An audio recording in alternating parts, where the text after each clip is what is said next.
Welcome, ladies and gentlemen, to Freaky Fast Broadcasting on your Tuesday night.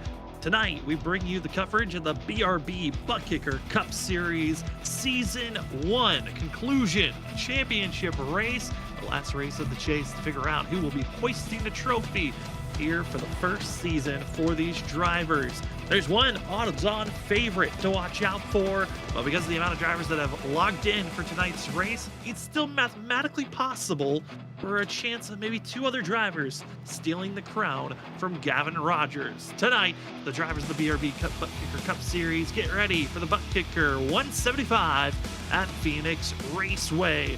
Heading to the desert, a tricky track. We'll see if the drivers can keep it on the surface, or will we see any wrecks that might ruin the championship hopes of one of our three contenders. Welcome again, joining us here on Freaky Fast Broadcasting. My name is Sam Dyer. Joining me up in the booth, it's been a while for the both of us to be up in here for Tuesday night.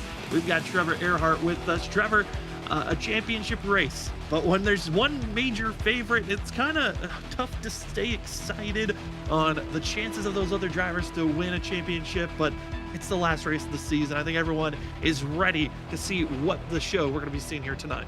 I think everybody's ready to see the final race go through and who's going to be crowned the champion. And you're right there, Sam. It takes with the way the format is, it kind of takes away from the drama. It's not a instant win, or it's not a four-man shootout for the championship. Whoever finishes the best wins it.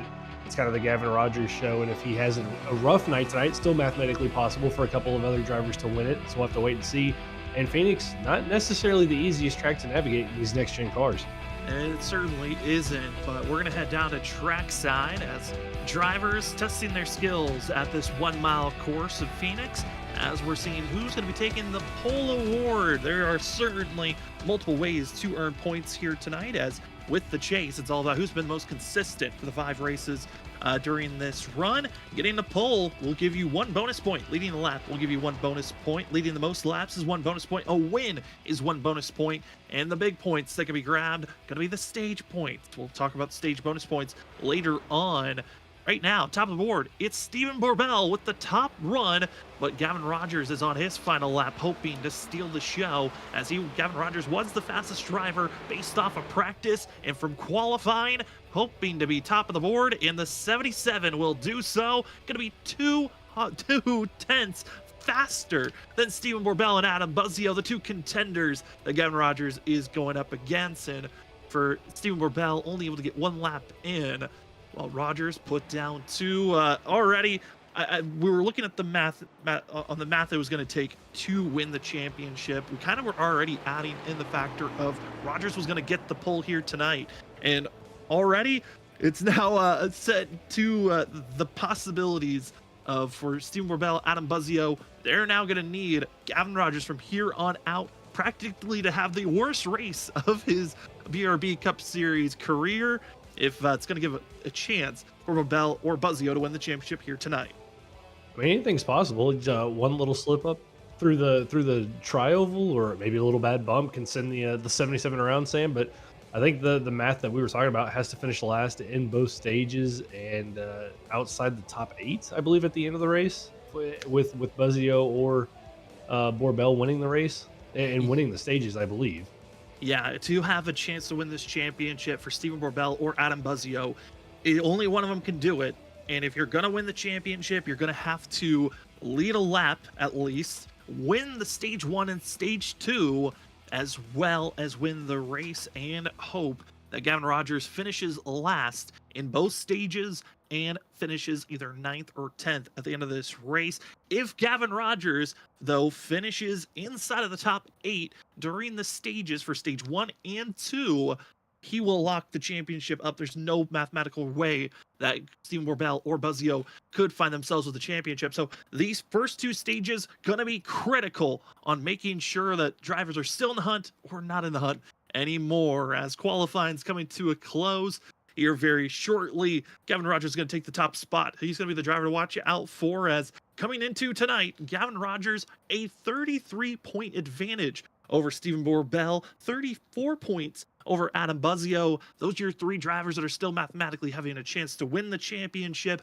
Missing out on an opportunity going to be Jared Hughes, Dustin Stalling in the 10 machine. Dustin Stalling has had some very unfortunate moments the last couple of weeks. He's been very fast. The 10, going to be the first driver outside of our championship 3. I think we really got to watch out for tonight's race.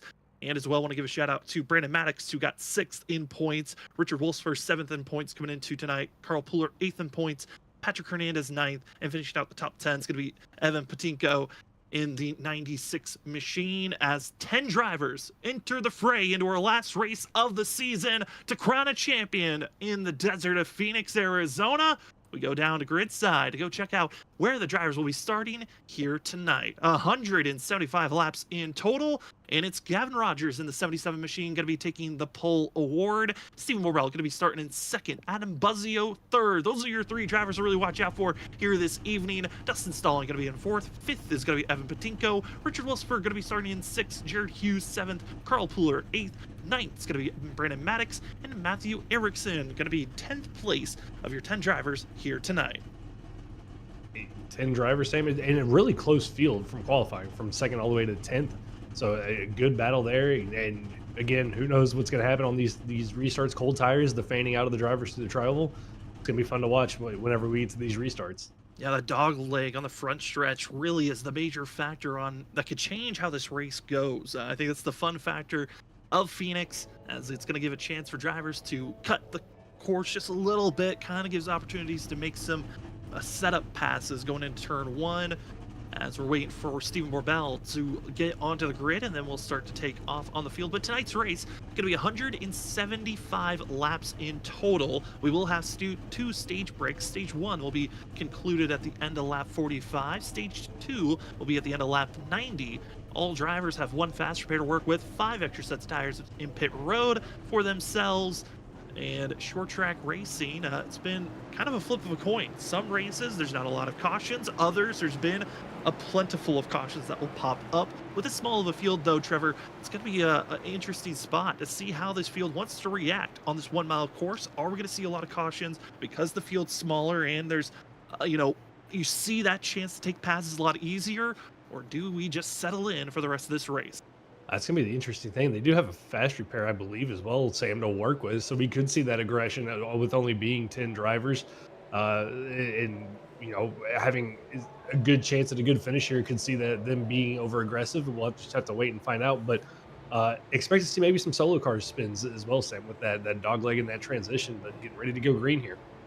Getting ready to go green. Pace car already pulled into pit road as we're exiting 3 and 4 now. Gavin Rogers, Stephen Borbell, going to be your front runners. Gavin Rogers going to be the front driver. Going to be a little bit of a delayed start for the 77. Going to give a chance to Adam Buzzio on the back end. Get on that back bumper, but the good push by the 5 allows the 77 to get the launch that was needed. And Rogers already going to be keeping a nose ahead, trying to stop the momentum of those 2 competitors behind him. Buzzio, Borbell off the exit of turn 2. It looks to be all Gavin Rogers up front, trying to get that lap led. That's another bonus point that'll be added to the 77's count. And beautiful numbers, but one driver going to be sliding. That's Dustin Stalling, who holds on. Lap 1, give it to Rogers. As Stallings had a little bit of contact made, I believe it was from the 96 of Evan Patinko. They got into the back of the 10 machine and sent him for a nice little drift through 3 and 4, but he hangs on to it. We stay green, and that battle for second still rages, Sam, as they exit turn number 2. And was hearing about the drivers up front. Top 3, Gavin Rogers really got a lot of time to practice. Steve Borbell, Adam Buzzio, not a lot of practice they were able to put in throughout this week to prepare for this race because of how large the gap was. 33 points for Borbell, 34 points for Buzzio for a chance to win this championship. They knew Gavin Rogers was going to have one of his worst career races, I think, in any league race, to give those 2 drivers a chance for a championship. So both of them kind of took the weekend off, went to Texas Motor Speedway to watch the real-life NASCAR race, and got to enjoy that festivities. And I think that lack of practice may change up how they're going to be racing here tonight. More of a survival battle between those 2.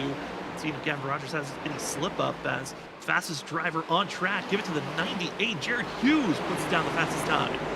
Yeah, Hughes up to 4th position, so he's already up 3 spots from where he qualified. So laying down those fastest laps and backing it up as he works his way through the field. And It's kind of that going back to the practicing. It's kind of that when you already feel like you're kind of defeated, why not just kind of relax, get into the mindset of the off season, get ready to refresh yourself for the start of the next season, and for Gavin wants to come out and dominate and show that he deserves this championship. And I think it's kind of the mindset for that group of drivers. Sometimes taking that relaxed feeling of going to a track, minimal amount of practice, some drivers, they race and they thrive so much better in those scenarios.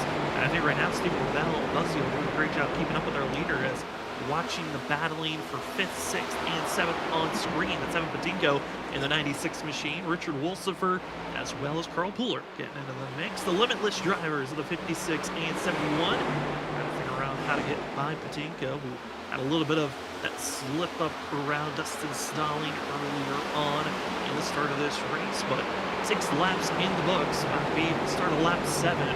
Gavin Rogers still leads all laps right now, but again, Gavin Rogers, I was doing the math, he can still lead the most laps. He can lead 1 lap like he's already done and get the pole. The big number that Stephen Bell and Buzzio are looking for is to stop Rogers from getting maximum stage points. If they could stop him in doing that, they're going to allow themselves still to have a chance for a championship hope as middle of the field. And we talked about it, Trevor, on the fact that the middle of the field might be the funnest place to watch, and we're seeing it even now. They're just right on top of one another. Oh, just right on top of one another, fading out as far as they can down the front stretch to that dog leg. And that's the best part. I think one of the best parts about Phoenix is that dog leg and how wide you can really go. Oh, boy. And it's going to be a spin. 71, Carl Puller, and the 33 of Brandon Maddox. Going to have a little moment between one another, bringing our first caution of the day on lap 8 of the race. Early on, troubles for the field. It was just a simple spin. I don't think any drivers collected any damage. It was just a simple tap and go around. The 71 off the bumper of the 33.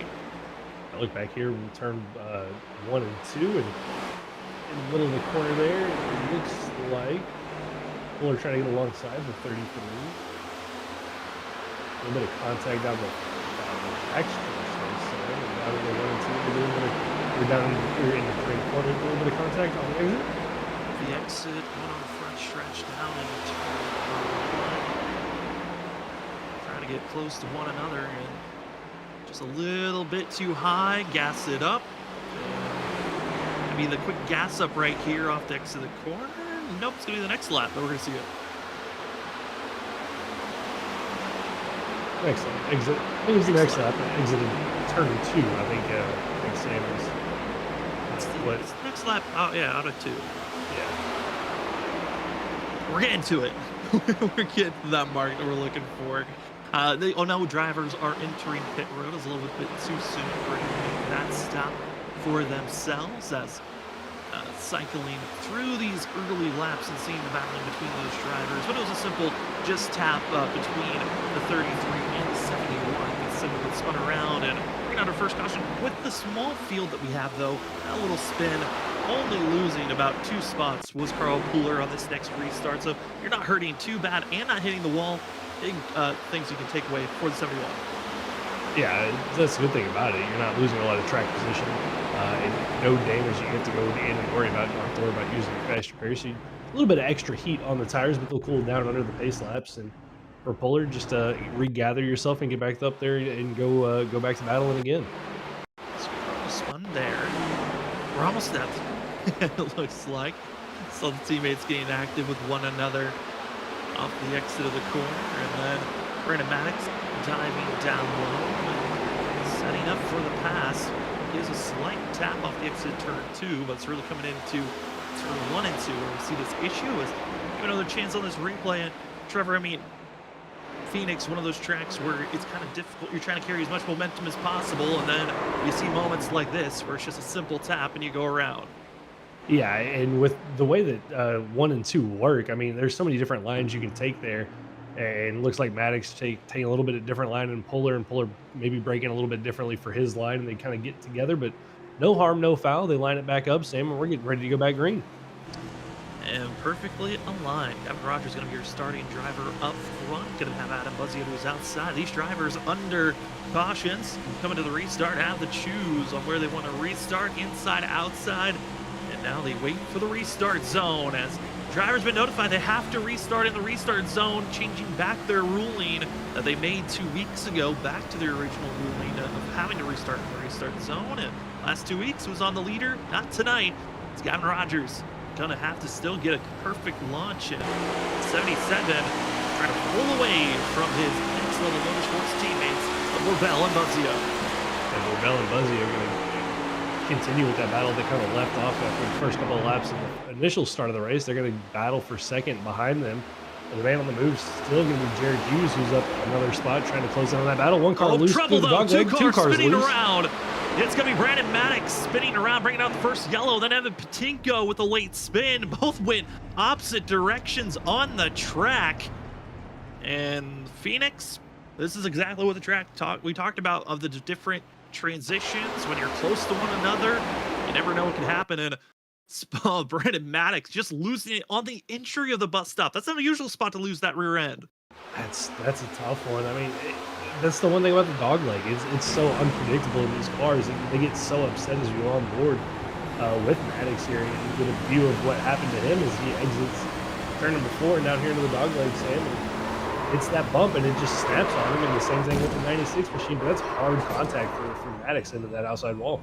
Yeah, and you know, it seemed like it was kind of late decisions for both drivers when they wanted to cut down on the dog leg. Usually you want to make that more aggressive early push, try to minimize the distance and cut down the distance of the track a lot sooner, and kind of enables you to have a better setup for the first corner of the track. But both drivers delayed turn in on the dog leg and backfires on both. Gonna be sending a couple of drivers into pit road though. Evan Patinko gonna get some service, as well as Dustin Stalling. And around this time, 14 laps into this run, our first stage is gonna complete at the end of lap 45. Curious if anyone's gonna be thinking about taking some tires here. I know we didn't have the longest green flag run, but any advantage is nice to have for yourself.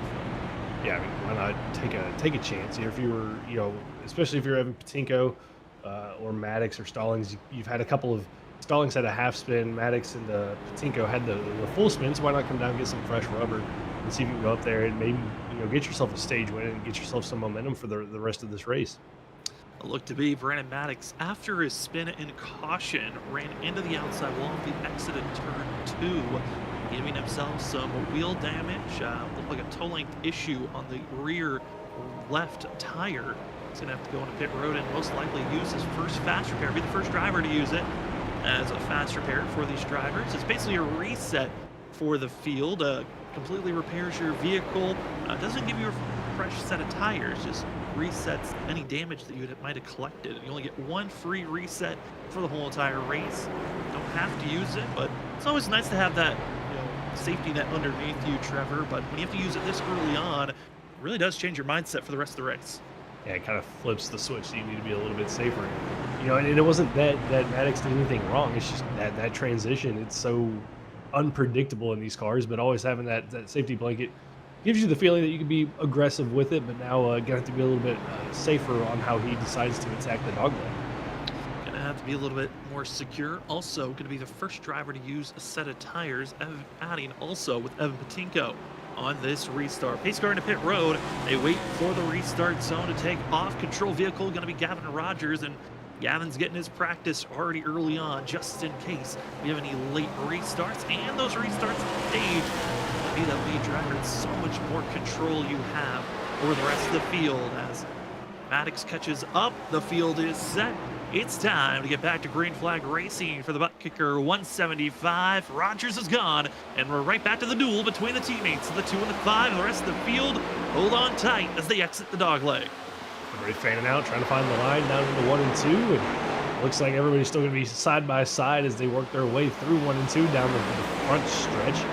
Technically now, I'm always going to get that wrong, Sam. Since they changed up the corners, I'm always going to call 1 and 2, 3 and 4, and vice versa. But coming now down through 3 and 4, and it looks like the 5 machine of Buzzio has gotten by Borbell, and now everybody's starting to single file out here as we get ready for lap number 2 after this restart. Yeah, the reconfiguration of this track happened a few years ago, but childhood memory is always going to hurt us of how it originally was here at Phoenix. Gavin Rogers keeps the lead off of turn 2. Side-by-side actions going on further on back in 6th place as everyone else single filing out right now. The battle between one another going to be the 10 and Dustin Stalling, as well as Carl Pooler. Brandon Maddox going to be on top of one another. And Brandon Maddox, the 33, such an up and down type of a race. Last week during Auto Club, he was very aggressive around Carl Pooler's teammate of Richard Wolsifer, and willing to get aggressive is this 33 machine. Here tonight, what aggression will Brennan bring out here in the last race of the season, knowing that there's not a lot on the line for himself. There's a chance to try to go for a top 5 in points for the end of this chase season, get enough points over Dustin Stalling, but overall, if this 33 is just going into survival mode for the rest of this race, as we're inching closer and closer to the halfway of this stage. They get closer to halfway to mark of that 45 or 40, sorry, 40, yeah, 45 laps for the first stage, so get closer to halfway. And for Maddox, I mean, he can be aggressive, Sam, but I think you touched on it, already had to use his fast repair, so there's kind of that level of aggression. Where does he want to be as he closes down here on the 71 of Carl Fuller for 6th place? As you can see him going here to 1 and 2, and again, kind of the differing of the lines. Fuller likely to take a higher entry line, and Maddox likely to just run the yellow line. And also having, based off of green flag laps that have been put down, about a 15 lap difference, 15 to 12 lap difference on freshness of tires between the 33 and the 71. This race progresses forward, seeing Carl Pooler trying his best to run down his teammate Richard Wolsifer, who runs in 5th place, as our whole entire front pack of our top 7, all within about a second and a half of one another. Our top 3 within a half a second of one another, and seeing how this field wants to embrace with one another. Taking it easy is the field single filing out, and the pace setter, Gavin Rogers, up front is Carl Pooler going to be ducking it down low. That's what I was talking about. One of those drivers taking it very early down on the apron, utilizing the dog leg to its fullest potential. I love seeing that from drivers and not being afraid of that transition of the bumps, but willing to utilize the full extent of that transactional movement. Yeah, it's the nice thing here. You have all that room down there, but it looked like it compromised his entry there into 1 and 2. Gave a little bit of time to the 33 of Maddox, but again, Sam going to use all of that dog leg to his advantage to try to gain a little bit of time over that 33 machine. And Maddox a little bit of a drift on the entry to 3 and 4 there, but hangs on to it as we go on board with Richard Wolsifer. He tries to track down the 98 of Jared Hughes. And one of the fun things as we were riding on board, shifting is going on as Richard Wolsifer shifted up to 5th, dropped to 4th, almost immediately going into the corner. And these drivers working in the gear ratios, 4th and 5th gear, going to be shifted a lot on entry, shift it down to 4th, try to help on the entry of these corners. But as the run progresses, curious if anyone's going to drop it down to 3rd gear, or see if anyone decides to just stay in 5th, maybe save some fuel or even save some tires instead of dropping down to 4th gear. That's the nice thing about the next gen car with that sequential 5-speed gearbox. It kind of gives you some options at these shorter racetracks. Do you use 4th gear and carry the speed and momentum out of the corners but use up the tires a little bit more? Or do you stay in 5th gear and save a little bit of tires but sacrifice being a little bit slower on the short runs? And it just kind of gives the drivers more options to work with and set themselves up for long green flag runs and whatever kind of opportunities come about for them during the race. It's interesting how what schemes drivers are going to bring out for the last race of the season for Gavin Rogers, Adam Buzzio, Stephen Borbell. They knew tonight could be a hoisting of the championship night. Bring out your best scheme possible. Gavin bringing out an original scheme for the 77. Stephen Borbell, though, talk about schemes. This too, always bringing out the most unique and different schemes each and every week. If you're looking for a driver that's going to have a consistent scheme, you know which car they are on track, well, this too is not the team to root for if you're that fan. If you're looking for unique schemes and what specialties are going to be shown each and every race, well, this too is exactly it. Yeah, it's a very checkered flag heavy paint scheme, and it looks really cool. I couldn't really see. Is there a number on this? There is a number on the side of the car. I couldn't really see it. It's the checkered flag number, but yeah, it's so it's hard close to see. the hood that it's blending in. It kind of looks like it's the same decal also because the side panels are checkered flag as well. The roof number looks really cool though with the checkered flag inlay, but I mean, it is a very it stands out along amongst the other cars. So Borbell doing a great job with the paint schemes to make him stick out during the course of the race. Certainly does, as these drivers continue to progress throughout tonight's race scene. Jared Hughes catching up. Again, Hughes earlier, around lap 5-6, was putting down one of the faster laps of the race. And moving forward, let's take a tail end look like we're on NASCAR Heat with watching these drivers from the back. Stevens' last lap, as looking at all the different camera views, as Roberts, our producer for tonight, is having fun with the camera swaps.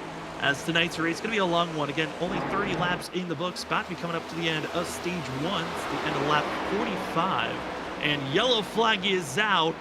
And it's Dustin stalling in the 10. Finding himself being looped around. If there was any assistance or if it was just a simple self-spin between himself. And it looks like it's going to be a self-spin by the 10 machine. And very easy to do, just to get a little bit loose, get a little bit sideways into the corners and loop yourself around in a solo spin for stalling. She's had a little bit of a rough start to the race. Sam got a little half spun earlier on in this race, and looking at it here going into 3 and 4, we'll see what happens to him as he dives into 3 and 4, and just looks like the car was never settled. Maybe a little bit too much rear brake for him. He does a nice little lazy spin up to the wall and keeps it out of there. Keeps it out of there. Other drivers able to drive on by, and again, these spins, luckily they're not being heavy spins that take you out of the race, but only one driver's had to use a faster barrier, that being Brendan Maddox in the 33. So everyone else make a hard decision. Do you enter pit road or not? And it looks like for Adam Buzzio, Stephen Borbell, Evan Patinko, pit stops underway. Same for Stalling. Tires expected. But with how fast Gavin Rogers is running, I think even if you go out and win the stage, it's still a losing fight, because the 77 is not going to be back in last place for the end of this stage unless someone takes him out. Hey, new tires versus old tires. We've seen it in other leagues, Sam, how much of a chaos that can cause. So you never know with a couple of these guys getting fresh tires and Gavin being out there on older tires, if they get up to him and the speed difference. I mean, anything's technically possible, but I think it's kind of, they're fighting an uphill battle, but I don't hate the call from them to come down here and get fresh tires. Not at all, especially on the fact that they need bonus points. They need to win the stage. If you're the two of Borbell and for Buzzio, you have to change up the strategy immediately here tonight compared to what the 77's doing. Love the call for themselves. We'll see if it works out. Also want to say thank you to the sponsors for the BRB Butt Kicker Cup Series, for the title sponsor of Butt Kicker, as well as major sponsors of Sundance Pizza. Go down to the Arizona area to go check out Sundance Pizza, family-owned, great pizza to try, as well as Trivista and Ideal Lease for being the major sponsors for the BRB Butt Kicker Cup Series. Last race of the season, inaugural season. Trevor, I mean, a first season coming to a conclusion, it's always a special night when you know, okay, all of our struggles to build up something new, it's finally concluding here this evening. Yeah, and you know that's the hard part. And for these guys, it probably feels a little bit down that they have a low turnout, but you made it to the end of the season. You still have a product out there. That's the good thing, and they can take this and go in and take what they've learned through season 1 and grow themselves into season 2 and come back stronger for season 2. Yeah, I know there were a couple of drivers throughout their Discord this morning that are excited for the new season. New drivers excited for season 2. And we're wondering if they even could race here tonight. Admin decided, you know what, we're just going to keep it with the core that's been racing all season. Don't want to add a factor that may completely ruin the championship race. But I know they've got at least 5 or 6 drivers very excited for the new season, as they first need to conclude this one. Again, drivers up front, fresh rubber for going to be drivers in the back. Up front, Gavin Rogers, the fast driver all night long, and he's hoping to continue that as drivers almost going 4 wide through the dog leg. It's going to be Rogers. We're going to see Richard Wolsifer, Hughes, Maddox, Cooler, your top 5 as you watch out for the likes of Steve Borbell, Adam Buzzio trying to rocket their way through the field. How quickly are they going to be able to work their way up the field with those fresh tires? Got about 10 laps to go here to the stage break. At lap 45 right now, Borbell back there in, I believe, 6th position, trying to get by Maddox as everybody's starting to fan out and get single fouled here, but it's going to be Borbell and Buzzio working their way up through the field, Sam, with those fresh tires.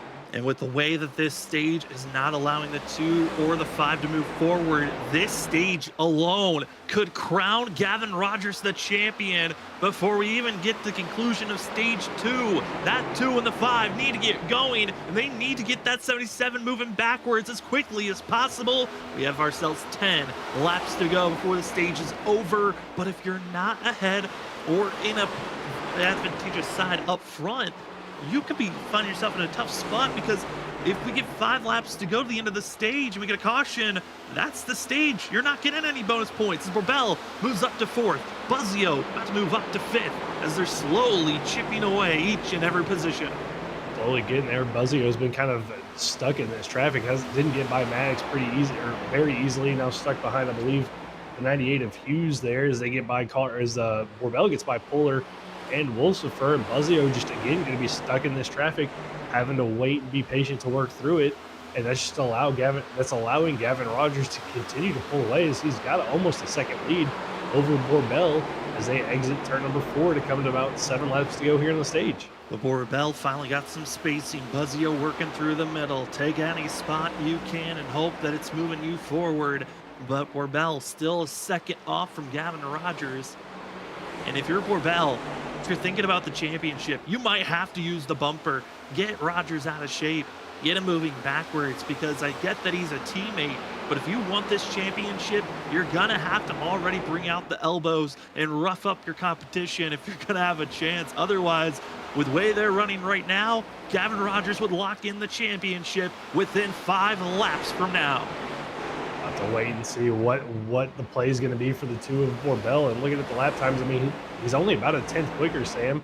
He's got it down to now about a half a second, so he's closing in, but it hasn't been as quickly as I think he's wanting it to be on those 4 fresh tires. So once he's going to catch him, but catching him, as they say, is one thing. Passing him is going to be another. What's Borbell going to do once he gets there? Stephen Borbell going to be the one and only driver at this moment that could change up the dynamic of tonight's race. Will he be willing to use the chrome horn, or is he going to try to pass his teammate cleanly? There's one decision that could give you the points, but take you away from a championship battle. And there's another move that can keep you in a championship fight, but might make things a little bit more difficult for the final 135 laps. Which decision will be made by the 2 as each lap clicks away? 4 laps to go before the stage is done. Borbell is there. The decision about to be made very shortly. Trevor, most likely we're not going to see, Borbell try to wreck his teammate, but hey, if you're going for a championship, you got to try everything. I mean, in a normal race, you don't talk about teammates wrecking one another for anything, but for a championship, hey, you never know. And considering it's the first championship in season 1, I mean, who knows? Here he is, Borbell to the rear bumper, the 77 of Gavin Rogers as they work their way through 1 and 2. No contact yet down this back straightaway, Sam, and here goes Borbell to the inside as they come into 3 and 4. Borbell going to take it cleanly down to the inside. Gavin Rogers could just give up this spot and even give up 3rd, and he'd still lock in the championship. But will they continue to fight? It looks like they are, side by side for first place. Gavin Rogers on the extremely old tires compared to the 2. Fight strong on the outer groove, but Borbell, does he make contact? Does Buzzio make contact? Again, Gavin Rogers has to finish in last or 9th for this run if they want to have a chance for a championship. If Gavin Rogers finishes in the top 6, the championship is secured for the 77. We're on the final lap, and they continue to stay side by side, and Borbell not making any moves, nor is Buzzio. It looks like Stalling, who took some tires, is closing in the gap, but he's a little bit too far back to make any difference right now, and it's going to be the 2 slowly moving up, but giving plenty of space. It's too much teammate respect, and they're going to give Gavin Rogers the championship without even a fight. That's going to be it. Rogers off the exit of the corner. Give the 77 to the stage win and the championship for tonight as the yellow is thrown. It was a great battle there the last 3 laps of that stage, Sam, and Rogers doing a great job on that outside on the older tires, hanging on to it and holding off the hard charging Stephen Borbell and the 2 his teammate, and gets the stage win, locks himself up the championship, and that's got to be a good feeling for that driver of the 77 machine. Gavin Rogers gets the stage win, keeps his nose ahead of the 2 of Borbell. The timing of the yellow right when Borbell was hoping to cross the line first. Was not the case. The 77 will keep a hold of it. That will be your stage winner, is Gavin Rogers. Rogers and the rest of the field expected to hit pit road, get service done as they prepare for stage number 2, and a season of, you could say, perfection for Gavin Rogers. Found himself winning 9 races coming into tonight of the 16 that he ran this season, and going for possibly win number 7 here, as he already has been crowned the champion of the BRB Butt Kicker Cup Series for season 1. Pretty dominant season there for Rogers, as winning more than half the races that he's shown up to, and getting the championship already locked up in stage 1. Now he can just go out there, Sam, and have fun for the rest of the race. It's gonna be a fun night now, getting into pit road. A couple of drivers deciding to stay out. Actually, I take that back. Just one driver. That's gonna be Stephen Borbell, trying to just lead a lap, and it's kind of a lost cause. Go lead a lap, get those points. If he was gonna win the championship, kind of had to race dirty to get it done. Went with the teammate nice approach, and Gavin Rogers gonna exit pit road all the way back in 3rd place. Dustin Stalling just topping off on fuel, and we'll see if we can grab our stage winner, that being Gavin Rogers, and see how he's feeling after this run for himself as we pull in the 77 machine. Gavin, it's Sam and Trevor up in the booth. You got us?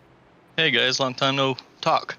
It's been a while. Gavin, congratulations on the stage win. I believe based off our math, you should be locked in as the champion based off how that stage went down. Congratulations. How are you feeling, though, out on track with this 77 machine?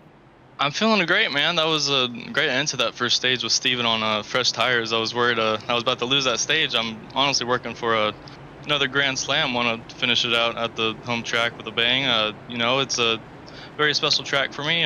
This is where I've been going to races since like 2014 when I was about 10 years old. So definitely cool to win that stage. Just got to win the next stage and hopefully the race.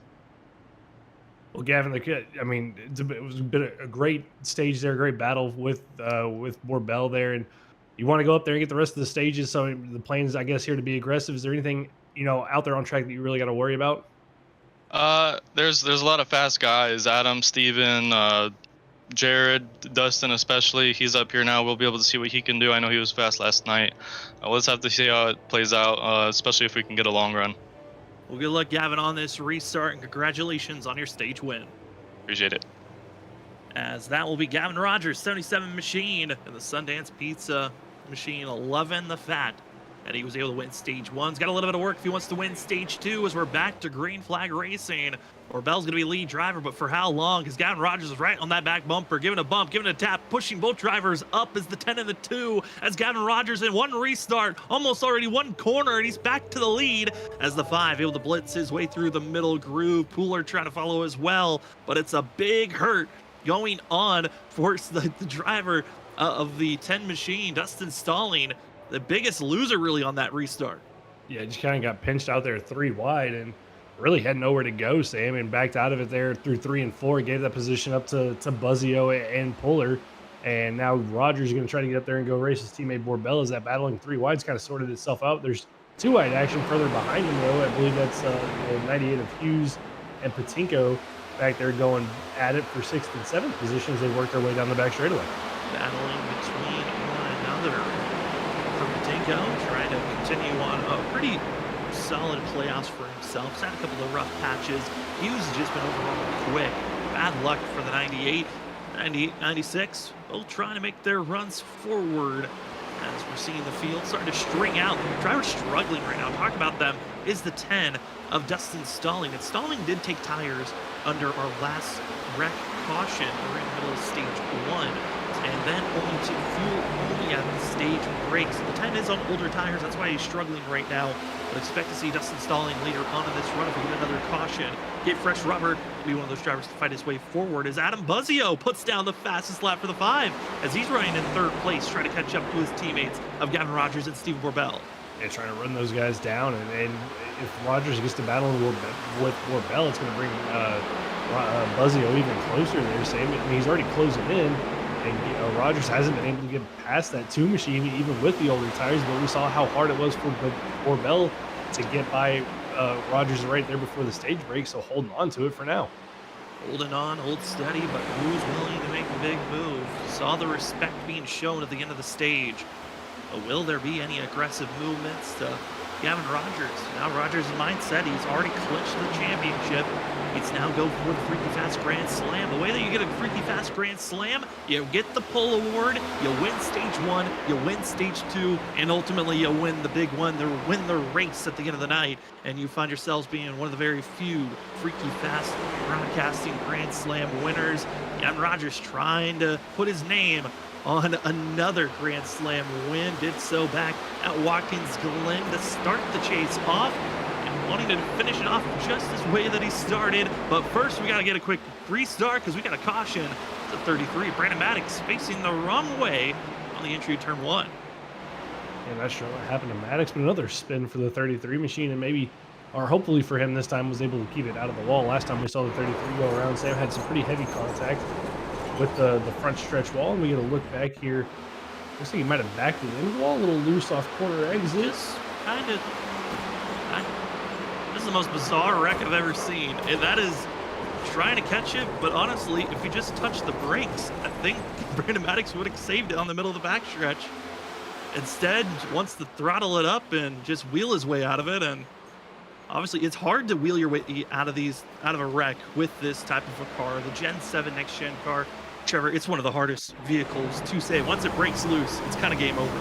Yeah, it's the steering pinion that they use now. I can't remember the technical term for it, but the way the steering works in these things, it's so quick, and once it gets to sliding on you like that, and you're trying to catch it, the best thing you can do is just slam on the brakes because it'll lock it straight, and you can straighten it out pretty easily from there. But if you keep trying to catch it like that, that's kind of what happens. You go into a nice little tank slapper, as they call it, and find yourself up into the outside wall. And just like that, another caution is thrown for the field here tonight as they get prepared for the choose. I think we're also going to get prepared for maybe a crank it up on this next restart, allow you, the fans, to hear the rumbling and the big moments of these drivers as they get prepared for this restart. Choose cone, always an interesting point of leagues. It's kind of became new because NASCAR is starting to do it. It's kind of a big thing in short track racing, allowing you to decide where you want to start. Trevor, it's one of those, I kind of like it, but it's also very different from how traditional racing used to be back in the day. Yeah, it's, you used to be, when you had a caution, you just line up wherever you were, inside, outside, odd, even numbers, and now NASCAR's implemented the nice little orange triangle on the middle, in the middle of the front straightaway for drivers to choose that. In iRacing, a little bit more difficult is you have to kind of figure out as an admin team where you want to make your choose cone. But it's been really fun watching leagues implement this, implement the choose in the different ways they've chosen to do it. And it's kind of made these restarts even more entertaining, Sam. It gives us something more to talk about up in the booth. It certainly does. Do you want the inside, the outside? Which one is more important? It looks like for the front two drivers, both choosing the inside. Their driver, Adam Buzzio, gets to move up to that front row. But for the field, they get prepared for this restart, and hopefully you're prepared as well. So we're going to head into a crank it up with Gavin Rogers and crew here for the last race of the season here at Phoenix for the Butt Kicker 175. Here we go as we crank it up.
And we are back, ladies and gentlemen. Trying different, crank it up moments, trying different things here tonight. And sometimes you got technical issues that will pop up. And obviously, here tonight, the field enjoying their race here this evening, as we still have quite a bit of racing left in the second stage of tonight's race. Stage 1 is done and dusted. Gavin Rogers winning the stage, and also going to be taking the lock-in of the championship for the first season of the BRB Butt Kicker Cup Series. And it was a dominant season for Gavin Rogers. Coming into tonight, had 9 wins in total of the 16 races he showed up for. Didn't dominate in the playoffs as much as I think a lot of drivers expected, as he only won 1 race coming into tonight. And that was the first one back at Watkins Glen. He's had some high unfortunate moments at Darlington, Homestead last week, and a little bit more of a recovery run at Auto Club. But here tonight, it is looking to be Gavin Rogers, kind of his race that he's had all season long, up front dominating and trying to continue on with this massive run for himself. But tonight, thank you for joining with us here on Freaky Fast Broadcasting. My name is Sam Dyer. Joining me up booth is Trevor Earhart. And Trevor, it's, kind of those tougher races. You only got 10 drivers out on track. The championship's already locked in. You know that you're kind of waiting until the stage is over before you can start talking about pit stops and pit strategies.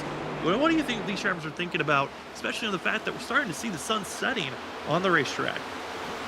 I'm probably thinking about how that sunsetting is really going to give them a little bit more grip and change the way these cars are going to handle and be able to carry a little bit more speed. And what can you do here at the end of the race, Sam, for these guys? Probably what they're thinking about. What pit strategies can I do to maybe put myself up there to go play spoiler and don't allow Gavin to go for the grand slam or get the race win for that matter? If he doesn't get the second stage win, what can you do to kind of throw a wrench into that plan is what I would think as a driver these guys would be thinking. And Steve Bell is going to be the closest to go for the championship run. He came away second. Currently runs in 6th at this moment. Surprising front runner has got to be Carl Pooler in the 71. Great run for himself after being involved with our first caution of the day. Being spun off the bumper of the 33 of Brennan Maddox, and 71.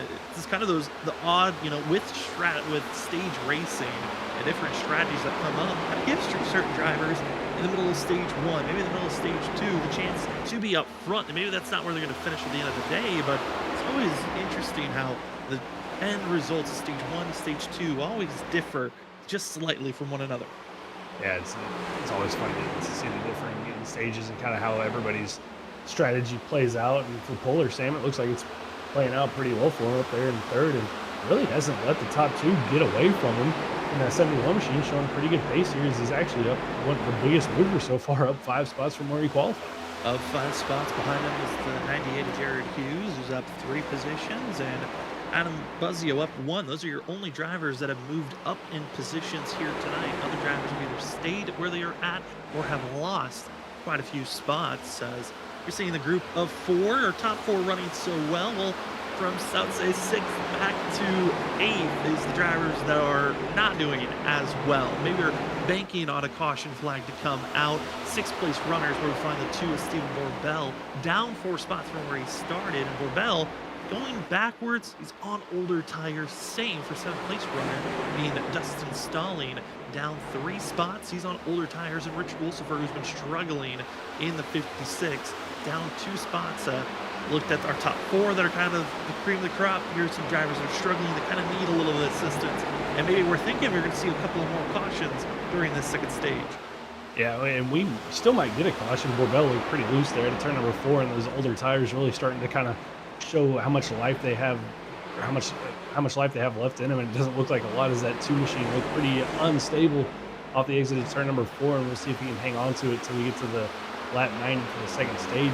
But really starting to feel the wear of those tires, Sam, as he and the team continue to kind of slide back.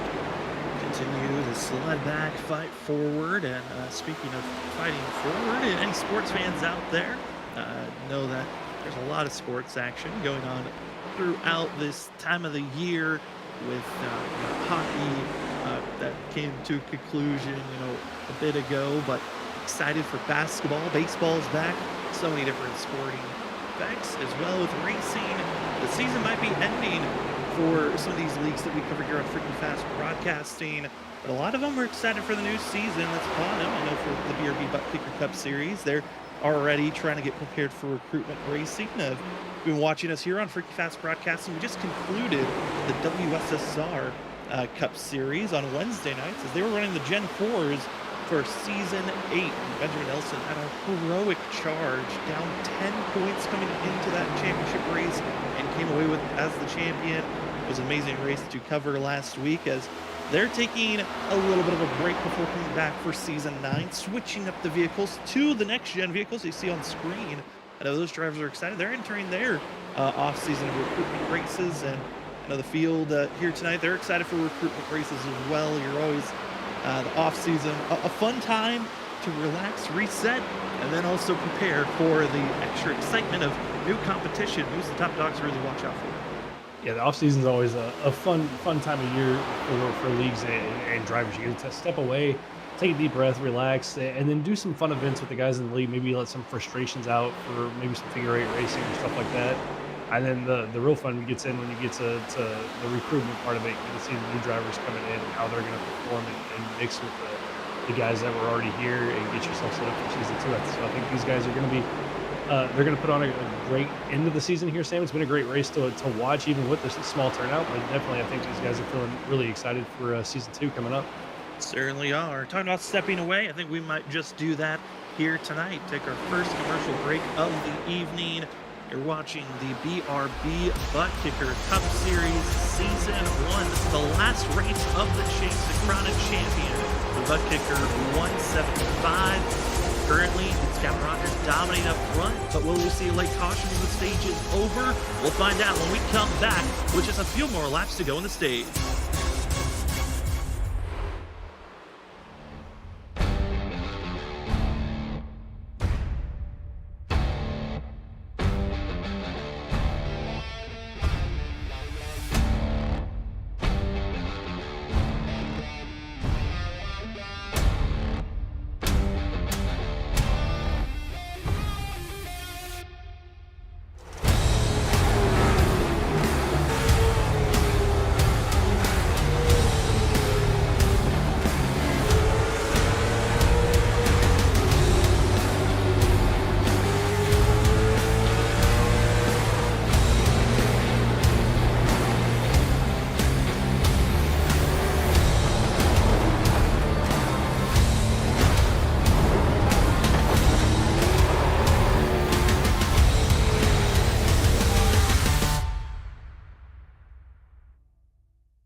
as we are back. You saw it side by side. It's Dustin Stalling, Richard Wolfsburg. They've been bouncing back and forth and make contact. But here's the most bizarre thing. See the 33 going crazy, clip it. The 33, Brandon Maddox, somehow blames Richard Wolfsburg on that. I do not understand how that is even possible. If you're going to arc a brake and just turn into a missile, I don't know how you blame it. The 33 proved that he couldn't hit the brake to save his self spin and proves it once again. He doesn't want to hit the brake when there's a wreck behind in front of him. Trevor, bizarre. There's certain drivers that have certain tendencies. I don't understand this one. I'm right there with you, Sam, and I'm not one to typically bash a driver, but that is just that's not a smart move. You know that these cars, especially once they make contact with the wall, if anything on the rear end breaks, they don't stop. If you break any bend, brake, do anything to a toe link, it's just not going to stop. And there's no way at that speed he's going, he's making it through that wreck. There's just no way. And Brandon Maddox, he gasses it up going into the wreck.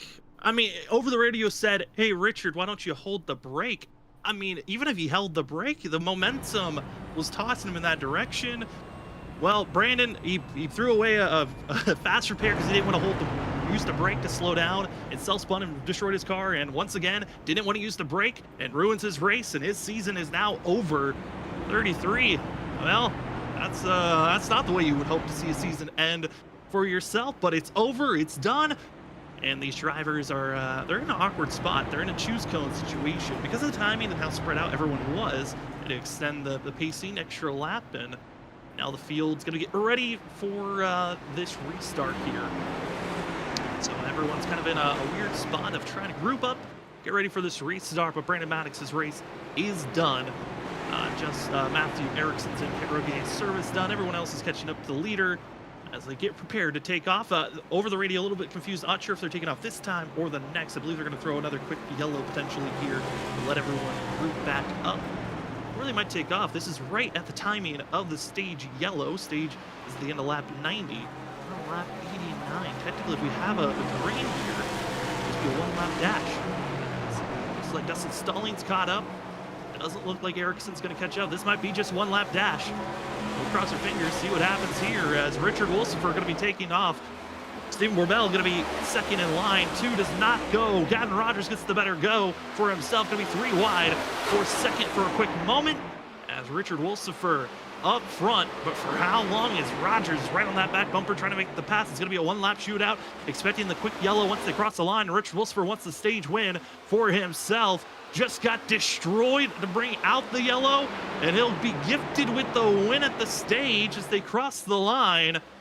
See if the yellow is thrown here, and looks like we're staying clean and green. And oh no, Richard loses it in front of the field. As he backs back up, the field's already gone. We'll stay green. Richard Wolfsburg, a high hope to a low end as we stay green, and now Adam Buzzio is going to be the leader. And Buzzio benefits from that as Rogers had to check up to not run over the 56 machine. And again, that transition on the dog leg there, Sam catching another driver out, and now that's allowed the 5 machine of Buzzio to get up into the lead spot and see if he can run away from that 77 machine. Well, one limitless driver goes around. The other one I thought was going to get tapped and sent around as Stephen Borbell right on the back bumper of Carl Puller. Puller has to go up to that 6th row. 2 is putting a lot of pressure on the 71's rear bumper, and they'll fight for 3rd place. It's Adam Buzzio showing how dominant Dirty Air is to keep the lead at the moment as the 5 in a spot where I think he exactly wants to be. Go for the win. Hey, play a little bit of spoiler for Gavin Rogers. And again, with the timing of the yellow and the way that whole entire situation went down, we're going to have to ask for clarification maybe later on from race admins to figure out who got the stage win, because if it went to Richard Wolfsburg, then Gavin Rogers is Grand Slam going for that attempt is now over and done, but we'll wait for 100% confirmation. Yeah, wasn't sure if maybe they threw if the stage was technically when the wreck happened, or if they just gave it on lap 90 and didn't throw a caution since we just had a quick little restart there. So we'll wait and see. But be a tough break for Rogers if he doesn't get the Grand Slam because of that. But you know, for Wolfsburg, maybe you know, that little bit of pit strategy playing to get the stage win could benefit him. Maybe jumping up a spot here at the end of the season in the point standings. We'll just wait and see what the call is on that, Sam.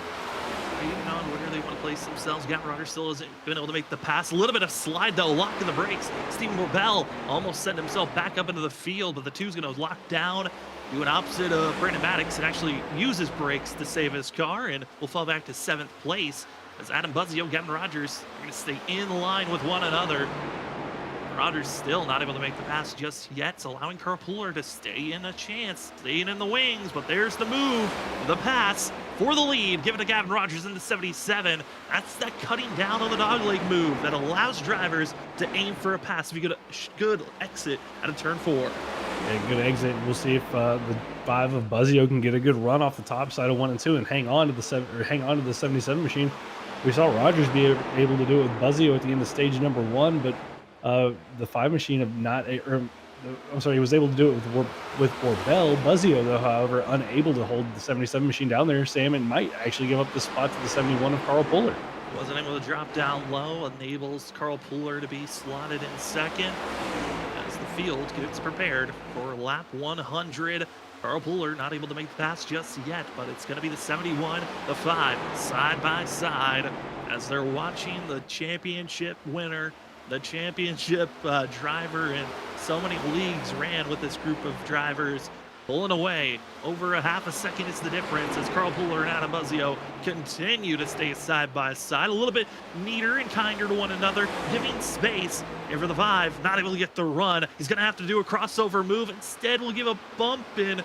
Carl Pooler is going to be able to keep the position as Buzzio not close enough to use the bumper, and the 71 holds steady for now, but Buzzio still trying to fight back for second. They're trying to fight back on that outside, and Pooler a little bit aggressive, trying to block him off there at turn number 2, was able to do so, and see if Buzzio can get back to the inside. Not quite able to do so, though, as he tries to close back in on that battle, but I think that's what Rogers wanted to see, was those two battle, and was able to pull out about a second and a half over these guys. As Buzzio again tries to get to the rear bumper of Pooler, Sam, but overdrove 3 and 4 just a little bit, and he's going to lose a little bit of time there. Well, family and friends got to see stage 1. That's when they cared to see who's going to be winning the championship or not. For us, we're going to step away for another commercial break on lap 100. Still more racing action, maybe a pit stop later on. See if what's necessary for the BRB Butt Kicker Cup Series as chase race number 5 of 5 have been done and dusted. We'll be back for more racing action after this.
Welcome back, ladies and gentlemen, BRB Cup Series. As drivers out on track, they're trying their best to get through this race. It's been a long one so far, as it's been Gavin Rogers. Got clarification on who got the stage win. Actually, with Gavin Rogers, it was at the time of the yellow. So they had one more lap before the official end of the stage, but deemed that it was too close. They didn't want to do a one-lap shootout.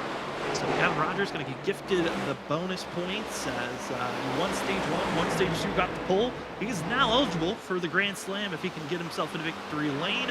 As other drivers are battling back to one another, side by side for third place. It's Jared Hughes, well, it was side by side, taking the lead position for that third spot. Goes to Hughes.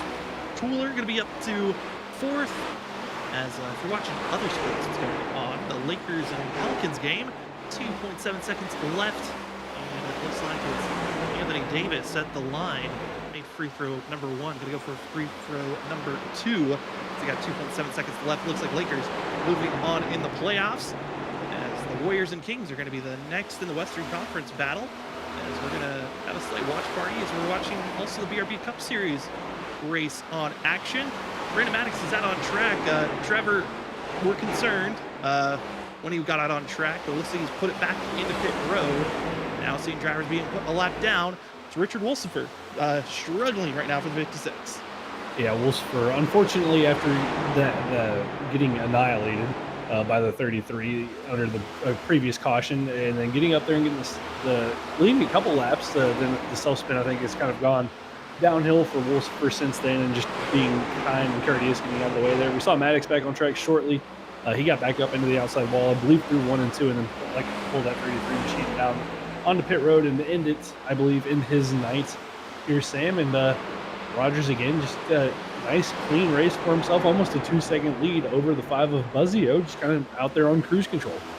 Adam Buzzio in second place, trying to continue on in his ways of trying no longer this season. In past leagues, Adam Buzzio was known for Mr. Third Place. He finished third in almost every race that he could not get a win in, where he felt like he had the fastest car. He'd finish in third. Even for championship runs, he would finish in third. Here tonight, he can finish in front of Steven Borbell by 3 positions. The 5 actually would find himself finally breaking that curse, and he broke the curse this season, finally getting wins. He's gotten 2 so far this season, and now trying to go for a second place in the championship, as the championship itself was locked up at the end of stage 1.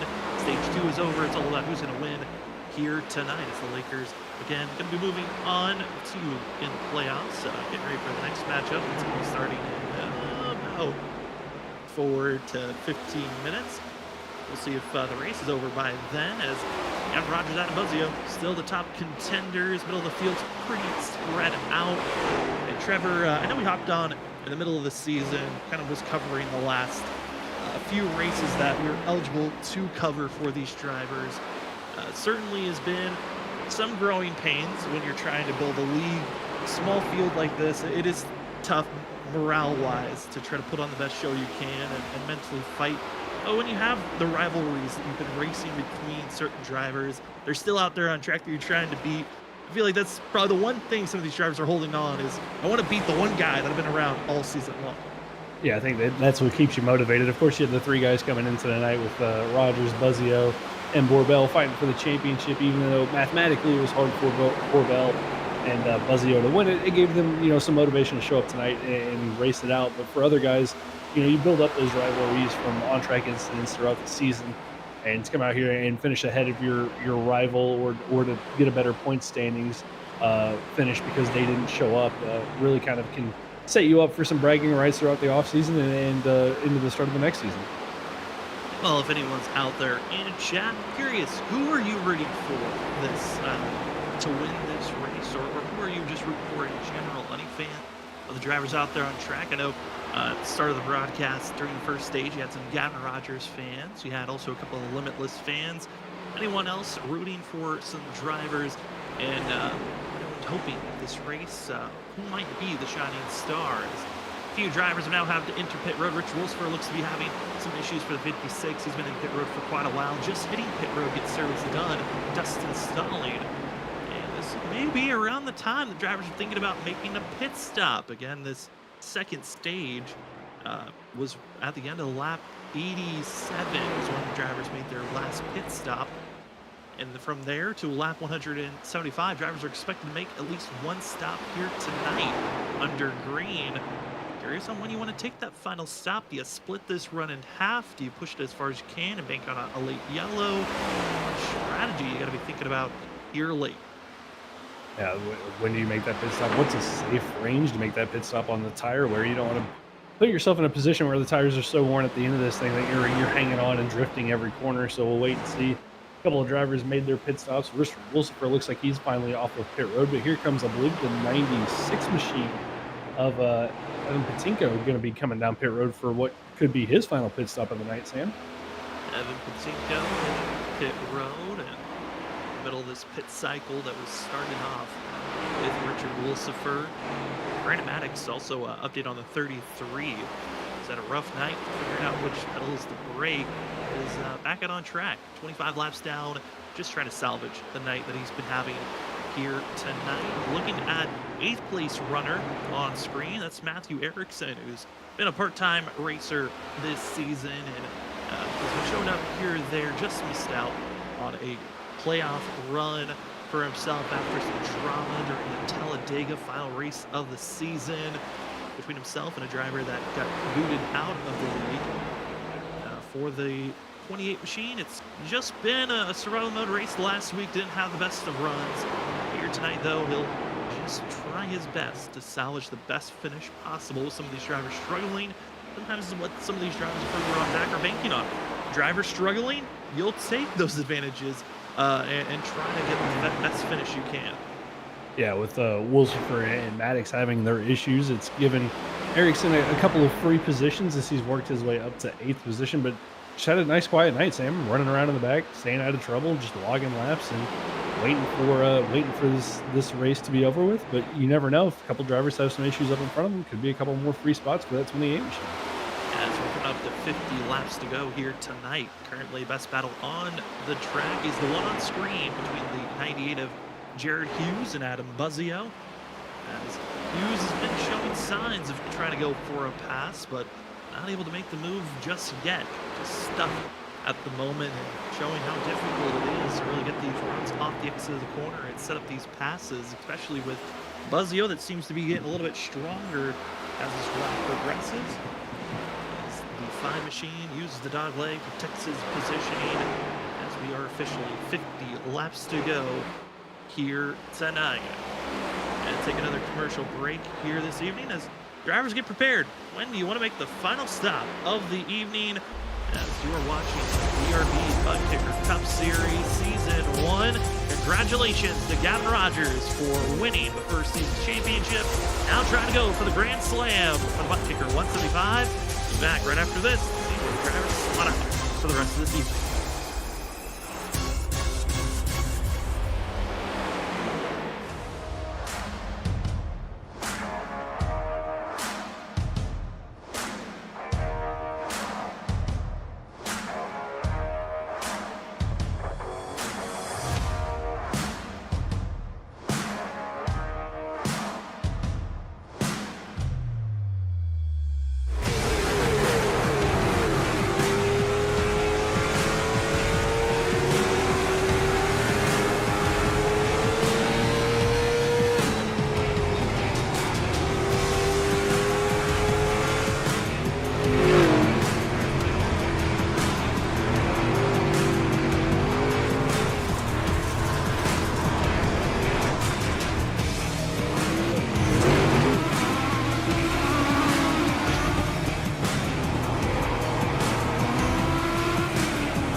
5 wide behind for fifth. Oh my, the 5 wide here, this ain't gonna work. They make it last, bumping and banging to the end. They're beating banging for the lead. Sora's still with a shot here, coming off a 4. Look at it, that's it. It's Bottom line, here it comes. Oh, Oh no, Carter gets wrecked. It's gonna be that Nick Crawford. The 74 gets through somehow, and they just completely demolish one another. Trinity driving down low, drifting up, trying to be the stealer. Here he comes, Cedric Carter. He does it. He steals it. But he somehow drove it into the corner to wreck Oh, him. they wrecked! They wrecked each other! The top two bounced into one another, just too much of side drifting off of, and they gotta be careful. Oh no, the 4 demolishes into 28.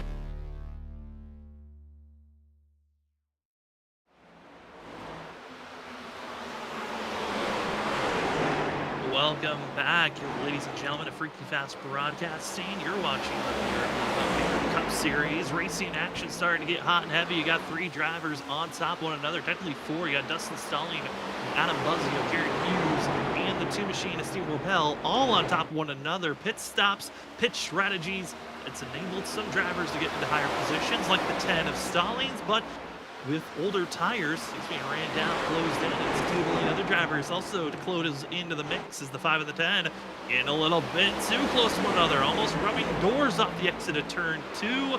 As already entering tonight, it was all about the points. It was very improbable that we're going to see anyone topple down Gavin Rogers, and after winning stage 1 and stage 2, Gavin Rogers has been clinched the championship victory based off of his chase for the past 4 races and tonight, making it 5 in total. Elite 77 as your season 1 champion, but Adam Buzzio, as well as the 2 of Steve Lopel, having their own separate race between one another and who's going to get second in points, as well as a little bit of watching and reacting on our end to the Warriors and Kings game that's going on right now for the play-in in the NBA. The 10 of Stallings trying to hold steady at this point as they continue to fight back and forth. I mean, Trevor, this is one of those races where you're kind of just fighting for second place. It's a great battle for second place, but this is for all your momentum to get ready for the offseason. That's a really good battle here for second, and Stallings doing a really great job hanging on to this on those older tires. I mean, he's on a 22-lap run right now, Sam and Buzzio on a 9-lap run, so Stallings doing everything he can as this 4-way battle for second continues, but it's kind of been that case all night long. It's been the battle for second as Rogers has pretty well dominated this race from the drop of the green flag, but these guys back here from 2nd through 6th putting on a heck of a battle right now. 2 by 2 and all for position, and oh no, Buzzio moving back into Hughes, and the wreck strikes. Clip it already. Gonna be seeing the drivers. We knew there was gonna be a mess coming up, and they're gonna be caught up in another mess. And also the 33 forgot what the brake was again and slams into the wall, and drivers, we knew it was gonna get exciting late. Well, there's your late wreck and incident that's gonna close everyone up once again. Brings the field back together, and just like that, I mean, talking about how they were racing hard, Sam, and racing hard turns into to wrecking hard. A couple of hard hits for those guys involved in that. It was a little bit of a move there from Buzzio across the nose of the 10, wasn't quite clear, and hard contact made for the third. I believe it was the 38. It was going to be the 1098. Then also the 5 that got into one another. 5 and the 10 having a big wreck, but the 98 got the worst of it. So he was going to get required damage. I believe had to take a tow to pit road. It was Jared Hughes as go back to get this restart. Here it is. It's going to be side-by-side racing and just clips the nose of the 5. And when Buzzio bounces off that pit wall into Hughes, hard contact, and then showing up a little bit late, it's going to be the 33 of Brandon Maddox, who don't know where he was going, but brushing the wall for a quick second as drivers scattering one another and just nowhere to go for the 98 machine. Yeah, I mean, there's no time to react when that happens in front of you, and once these cars make a little bit of contact, it's just a missile to whatever wall you're aiming at. And for Hughes, who had a great night going, was running solidly in the top 4 and 5 all race long. It's going to be a night over for him having to tow. I think he still has that fast repair, but at least going to lose 1 lap, maybe 2 laps, having to take that toe to pit road. Some drivers coming into pit road get service done, but there's the heavy front end damage for Hughes. Required damage. His race most likely done and dusted over, and it's going to change up how some of these drivers want to race the end of this thing. Hughes having to take the toe. Going to go at least 1 to multiple laps down. Currently 3 laps down. And when you take a toe, it takes multiple minutes to get into your pit stall before you can use the fast repair. And that's a tough break for himself. And one driver I'm circling up, because he's staying out of trouble, may not be the fastest driver of the night. Matthew Erickson up to 7th currently. Yeah, I mean, we touched on it before a couple of commercials ago that if he just kept his nose clean, Sam, he'd gain a couple of positions. And looks like he's up to 6th and potentially, or up to 7th. I'm sorry, and could potentially get a couple more spots before this night's over with. Yeah, I mean, Matthew Erickson's staying out of trouble. It's one of those things where if, again, maybe you don't have the speed, when you're seeing other drivers struggling, you take those advantages, and you can take that as a motivational. Again, just missed out on making the playoffs this season. Maybe you can take this as motivation. Hey, maybe I didn't have the strongest run, but I'm still running with some of the competition out here tonight that we're running for a chance for a championship and be able to carry that into season 2 for these drivers. But up front, Gavin Rogers, Stu Morbell, going to be your front 2 drivers. But how is Carl Pooler, Evan Patinko, Dustin Stalling going to react here? Is everyone back on equal footing? Everyone's got 4 fresh tires. About to get ready to take this restart. Trevor, this is going to be a fun dash to the end. 30, going to be less than 30 laps to go, and we go green. Yeah, quick little shootout here to the end of the race. See how this works out. A couple of different players up at the front. Will they be aggressive with the 77 machine of Rogers, or will he be able to pull away, Sam, for the Grand Slam? We'll have to wait and see as they get ready to get into the Geico restart zone. Getting ready for the restart zone. Gavin Rogers going for the Grand Slam. Someone get a little bit too frisky. Everyone's been playing nice. It's the last race. Rogers already clinched the championship, but everyone's going to continue to play nice. Great launch for the 77.5. The 2 stays high. The 5 machine of Adam Buzzio so far back. He's got a lot of work to get back into the fight here, but it's in second place, 2 wide. It's Morbell, Pooler off the exit of turn number 2. Gavin Rogers pulls away. Pooler's had the short run speed tonight. Hasn't quite had the long run pace, but in the short run, the short terms of things, the 71 looks pretty good. And again, trying to attack the 2 of Morbell, almost a little bit of contact made between those 2, 3 wide further on back in the field, but that's sorted itself out with Patinko and Buzzio and the 98 of Hughes, but they get that sorted out as Pooler still looks to the inside of that 2 machine, Sam, through 1 and 2. Oh, Patinko, though, sent to the outside wall, and we got ourselves another caution, another reset. Not enough contact, I think, for anyone to really worry about going into pit road, but curious on what got the 96 spun around. Looks to be maybe a little bit too much throttle, potentially a little bit of an error on shifting. Interesting to see how the 96 gets spun around here as was trying to catch up to our front drivers, and it looks to be just a little bit of a self-spin by himself off the entry of turn 1. Yeah, carried a little bit too much speed, maybe a little bit too much rear brake in the car, or maybe just mistimed that downshift and got a little bit too much power in it and spun around and made a little bit of contact with the rear end, Sam, and then it looks like it just kind of hooked the front end and spun it the rest of the way around, but it doesn't look like the damage is too bad for him as we get an on-board shot here of it going into 1 and 2. 1 and 2 for Evan Patinko. Also report already used the fast repair as required damage off of this contact. Looks to be a broken toe length, so hopefully not too long in pit road to get that required damage repaired, but going to spend a little bit of time getting that damage repaired. Is this 96 is about to enter their stall. The rest of the field getting ready for this restart on where to place yourself. Less than 30 laps to go. Going to be about 25 when we go green. This field recognizing, okay, this is crunch time. Gavin Rogers is going to have the cleanest restart unless he spins his tires. The rest of the field's really got to think about how do we want to tackle to go after this 77, especially on the fact that the amount of raceable cars that can go after this 77 is starting to shrink every single caution that goes on by. Yeah, it's getting lower and lower with the cautions going out, and just your time in general is getting shorter and shorter. It's going to take a good timing of the restart. He's been able to get these great jumps on these restarts. You're going to have to time it really well, and somebody's just going to have to be aggressive into these corners. Maybe move them up out of the way. and get that 77 machine upset for somebody to be able to get by him. Fields getting set here. Choose cone, about to be ready. It's a start finish line. You get to choose inside, outside. Where you want to be. We see Gavin Rogers inside has been his bread and butter of where he has restarted almost every single time. Will he choose outside? And it looks like these drivers still wait for the lights to turn off on the pace car. They're going to be actually choosing this go around as an extra lap of pacing to work with, but the field's getting set. Last race of the season. It's going to be weird not covering the BRB drivers on Tuesday nights, as we've had a full week of coverage of 4 days of racing action. Last week we finished off the season for the WSSR. Tonight we finish off the BRB Cup Series. So we'll be left with just 2 series for a while until WSSR comes back in about a month and a half.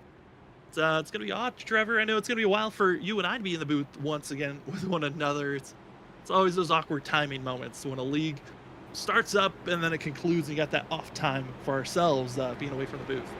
Yeah, it's going to be a vacation of sorts for me, for you. I know you still got Monday nights to cover with the Truck Series League, and I believe Thursday nights as well. So tune in, watch you guys, and you and Robert up in the booth working your magic along with Zach on Monday nights. So looking forward to that. But yeah, for me, it's going to be a little bit of a vacation. But hopefully, when we come back on Tuesday nights, the rush won't be too bad for whatever league we might be covering. Can't wait to see what leagues we pick up on Tuesday night. Back into the swing of things, but for the drivers tonight, before the race is over, it's going to be Gavin Rogers, Stephen Borbell going to be taking the inside row. Carl Puller on the outside with Dustin Stallings. Stallings taking every position he can. Wherever the lane is the shortest, that seems to be the lane that he picks to go in, and it's been the outside traditionally for these drivers. Inside is just the better place to find the grip, better acceleration, better exit out of the corner on the initial launches of these restarts. As pace cars in pit road, they enter the Geico restart zone. The butt kicker 175 is about to be back underway. So we find ourselves with 23 laps to go here tonight. Gavin Rogers gets a better launch than Carl Puller. They're going to be side by side for second place. 77 is already almost 3/10 ahead as they go into turn number 1. Puller had a great initial start to that one car in the wall. I believe it's the 28 machine that overdrove 1 and 2. He's in front of the outside wall, but hangs onto it. Wilson had a little bit of contact with the 33 of Maddox, but everybody's able to keep it straight. Puller had a great initial start, didn't have a great second part of that restart. Sam is now going to lose that position, possibly with the 2 of Borbell as they continue to fight across the start-finish line. Gavin Rogers, Borbell, as well as Buzzio, trying to go with their traditional 1-2-3 finish to the next level motorsports team, as they've been so dominant as a crew. A handful, almost I would say the second half of the season, being in line with one another and trying to make the same momentum to finish off the season, as the 2 not able to get by Carl Puller just yet. A little bit of Robbins racing off the exit of turn 4 as Borbell, Puller hold steady as they're going to be a wreck though behind. Brandon Maddox as well. Let's believe another driver getting involved with one another. 33 spun around, self-spin on the entry of turn 3. Yeah, I think just maybe a little bit too much throttle there, trying to exit turn number 4, sends the 33 around, and kind of the bad night continues for Maddox. But saw some great battling up there, Sam, with those guys, with Puller and Borbell, Buzzio, and Stallings. The problem is they're just, while they're battling, they're losing time to Gavin Rogers. Yeah, Rogers is just getting too good of a launch, enabling him to continue to pull away. Not enough competition to really hold him back at this time. And it's kind of the style of Phoenix at the moment. It's difficult to stop the driver that's got the fresh air in any way. Once you get that fresh air, that enables you to have the most grip to get through these corners. Gavin Rogers, he has been the best at it from the start of the night to now. Again, for Gavin Rogers, talking about dominance coming into tonight's race, he's won 9 races in total. He's also gotten 13 top 10s, 13 top 5s, 15 top 10s in just 16 races coming into tonight. He's looking for his 10th win of the season and just continuing on a great, consistent run. Speaking of consistency as well, I want to give a shout out to Stephen Borbell, who has finished inside of the top 10 every race this season. I know the field is smaller here tonight, but because we only have 10 drivers, that streak continues on. 10 every single race. Steven Borbell has finished inside of the top 10. That is certainly an award that you can take on, the only driver to do that this season.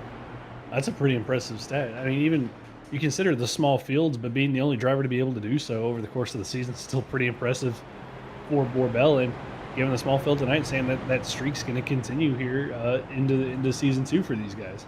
And if Steven Borbell can finish inside of the top 5, as well as if Gavin Rogers does it, Borbell will also finish off the season with the most top 5s. But if Borbell finishes outside of the top 5 and Gavin Rogers finishes inside of the top 5, it actually will enable Borbell and Gavin Rogers to tie on that record, as well as if Adam Buzzio finishes inside of the top 5 and Borbell doesn't, it will enable the 5 to also be tied for that record as well. Most wins obviously goes to Gavin Rogers. No one was going to touch that record after he won his 9th win a few weeks ago. But it's been impressive to watch the field. First season of the BRB Butt Kicker Cup Series. We've seen these other drivers, though, in different leagues we've covered in the past. We know the strength of Gavin Rogers, as well as seeing the growth of Adam Buzzio, Steven Borbell. I mean, those two, I got to give huge kudos, because in past series, they have kind of been struggling to run with Gavin Rogers at times, but this season they have made Gavin Rogers have to race a little bit more aggressively at the moment to get some of these wins that used to be easy pickings back in the day. So got to give kudos to some of these drivers and the way that they've developed since the last time we got to see them about a year ago to now. But field's waiting for the choose cone line. I believe it's going to be this go around, less than 20 laps to go. And Trevor, we are in the final moments before we can officially say Gavin Rogers is the champion and get to have the celebrations for the post-race show. Yeah, just 20 laps away from getting to see it, getting to potentially see him not only get the championship, but get the Grand Slam as well as the choose underway, and everybody getting lined up for that. So what a way to end the season if you're Gavin Rogers, getting to knock off 2 things in one night. But we'll have to see if that can hold true here. Everybody behind him really hungry to get this win and kind of upset his championship night here tonight, Sam. So we'll have to wait and see what's going to happen. The majority of the field deciding they want the outside row. Very different from what we've seen so far tonight. A lot of drivers will like the inside. I think a lot of drivers thought maybe the outside would give them a couple of more spots to work with. Not the case on this restart. Going to be 16 laps to go for Gavin Rogers before he can say he is the champion of the inaugural season of the BRB Butt Kicker Cup Series. Rest of the field wanting to be a little bit sneaky with the last-minute win here tonight. Borbell, Pooler, Buzzio ready right behind that 77. As they enter the Geico restart zone, it's Gavin Rogers, Borbell, Buzzio, perfectly launched, timed it perfectly as the teammates work the outside row and try to pull away from the rest of the field. Puller didn't get the greatest of restarts. I think had a little bit of wheel spin, had to give up a little bit of time there, but trying to fight back on the inside as Borbell able to clear. Puller going to fight with Buzzio for 3rd, and here comes the 10 machine of Stallings with the crossover moves. They're going to be 3 wide going into 3 and 4. Nice, smart back out by the 10 machine of Stallings. He could have forced the issue to go 3 wide on the entry of turn 3. Decides other. Now going to be trying to do a little bit of ump drafting with Carl Pooler, getting side by side with 5. Steven Borbell trying to close in the gap, but Pooler gets into the wall, trying to find a little assistance, straightening out early with that wall contact, not able to really get any advancement, but we'll stay side by side with the 10. Early break by Stallings, almost checks up into Buzzio, but our top 2 trying to just pull away from the great battle for 3rd. That's allowed Borbell and Rogers to pull away, and looks like Stallings able to get clear of Puller, and Puller trying to be aggressive, do everything he can, got really deep into 1 and 2, got up into the wall, but able to hang on to it. And now trying to hold off the 5 of Buzzio as Buzzio trying to close in, and Stallings trying to run away and go catch up to Borbell and Rogers. Trying to let away the best that they can up front. Gavin Rogers got a rear gunner. Steven Borbell not going to be allowing any other driver to get close to that 77 machine.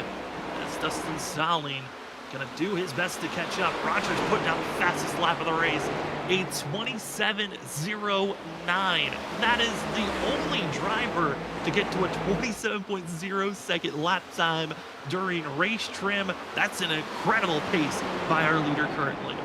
That's a really good pace. It's only about a tenth and a half off of what he ran in qualifying with a 26.89.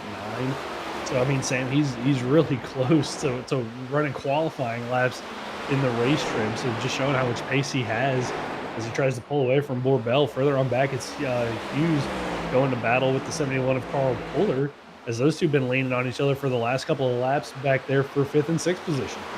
Back and forth, and going back to that note of where that time of the fastest lap that Gavin Rogers just put down, that would have placed him second on the grid with how fast he just ran there, and he puts down another fast lap that's almost identical to the time he just put down. Rogers has found some sneaky speed, being it under these older tires. These drivers have been on the set for over 20 laps, and Rogers is putting down his fastest laps now. Hey, the heat cycles have worked in, the track's cooled down, those tires are feeling pretty good, and you can run these quick laps for a handful of laps, Sam, but then you're going to feel like you fell off a cliff with getting that right rear tire so hot the car's going to start to slip and slide on these guys, so we'll see how it works out for him, and Borbell really hasn't let him get away with those lap times that Rogers has been running. Borbell been equally as fast, hasn't been as fast, but really hasn't let the 77 get out that far in front of him, only about a half a second between those two. Fight back and forth, maybe for some lap traffic assistance, but there's not enough drivers out there on track to really help in that issue. Here's Steven Borbell with these 9 laps to go. You need to make this speed up. The distance, the gap, 6/10, all on your own, and hope that you've had the better strategy of saving your tires and more so of conserving the heat that you put in your tires during this run. To that last lap, a 10th off of Gavin Rogers, not really closing in as quickly as you would hope. Currently at this moment, some of the closest battles on track is for 4th place between Adam Buzzio and Jared Hughes, as they had their little squabble to bring out one of our most recent cautions. And up front, 7/10 is now the gap between Gavin Rogers and Borbell, as take a look at that closest battle on track. I think Borbell used it up just a little bit, trying to stay up there and run that same pace with Rogers, and it's really starting to show these last couple of laps. But you know, for Hughes again, Sam, tonight he's been quietly quick. He worked his way up 5 spots early on in the race. He's been in the back of the field a couple times, and now working his way back up, trying to get up to that 4th position and get it from Adam Buzzio. I mean, that 98's had speed, just kind of had a little bit of bad luck over the course of the night. Bad luck, and I also think that it gives up a little bit too much time early in these runs to have the late speed that we're seeing now. It's enabling the 68 to get put the pressure on Adam Buzzio with just 7 laps to go, and the rest of the field trying to figure out where they want to close in their race times, as it looks like Brandon Maddox spun out, self-spin, and because he was trying to tow with oncoming traffic on the way, we're going to have a late yellow, and this is going to be tricky with 6 laps to go. This is going to be right on the edge of us having a maybe green-white checkered overtime attempt. It's going to be close. It's going to be close. Could also bring in some pit strategy. Not quite sure how many sets of tires these guys had, but could be come down pit road, get 4 fresh tires. Some guys might elect to stay out. You never know with how short this run to the end is going to be, Sam. So this could get kind of interesting here in the last 5 or 6 laps. And these drivers were given 5 sets to work with, so everyone should still have a set in pit road to work with here tonight. Drivers already showing signs of maybe pitting. Not going to be the case for our top 5. Everyone else further on back, not going to be making their signs to pit road. First one to pit, Carl Puller in the 71, and he will be the only driver to hit pit road. Not a bad call from Puller. I mean, a mild track, fresh tires with the fall off, Sam. I mean, it's possible. Might need some help, but I'm surprised we didn't see more drivers come down pit road and at least elect to take 2 tires to maybe shake it up front. Well, we also got to think back to the end of stage 1 when we saw, it was Adam Buzzio, Steven Borbell. They went with the strategy of coming in late and taking a set of tires, but it took over 20 laps for them to march their way through this small field. They had to go from 6th up to battling with the lead, and it took them about 20 laps to do so. Carl Puller's going to be back in 7th place. Now, a lot of these drivers have been dealing with some wear and tear on damage. Their tires a little bit more worn down because it was the last stint. Maybe it gives Carl Puller an extra, chance over this field to grab a couple more spots. I don't know if this is the winning strategy for the 71, but the rest of the field, they're crossing their fingers and hoping that maybe this will be just an overtime attempt and they won't have to worry about some extra restarts. Hey, if Puller can get, a quick caution, go a half a lap, get a caution, maybe get 1 or 2 spots, it could set him up well. Jared Hughes going to come down pit road and elect to take, I think, a set of tires. Sam, not a bad call either. He's going to lose, I believe, that 1 spot to Carl Puller. So why not come down pit road and see if you can get a couple of spots here on this late race restart? Taking a chance. Where do you want to go for this launch for yourself here tonight? Brandon Maddox, 33, looks like his engine expired at the time of that caution that brought out our most recent yellow after a self-spin. 33 night is done. He was out there on track just trying to survive to make the whole entire completion of the race if possible. You hate to see the end of this race go the way that it did for that 33 machine. Left us with 9 drivers out on track. Richard Wolsifer is going to be 3 laps down. He needs a couple of more cautions and not to be involved with them to get back onto the lead lap, but we have a total of 8 drivers on the lead lap for themselves. Gavin Rogers has been perfect on the restarts.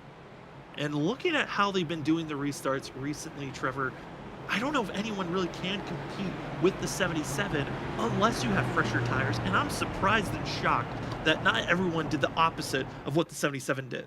Yeah, I mean, typically this late in the race, whatever the leader does, everybody's going to do the opposite, but everybody electing to do the same thing, and looks like everybody kind of electing to follow him to the bottom. The first one can go to the top is going to be the 10 machine of Justin Stallings, and Stallings been aggressive, Sam, so this could change things up. The issue is Roger's been able to time these restarts so well, and Dustin hasn't been up there to kind of see how he does it. This could really benefit the 2 of Borbell, who's going to restart right behind the race leader.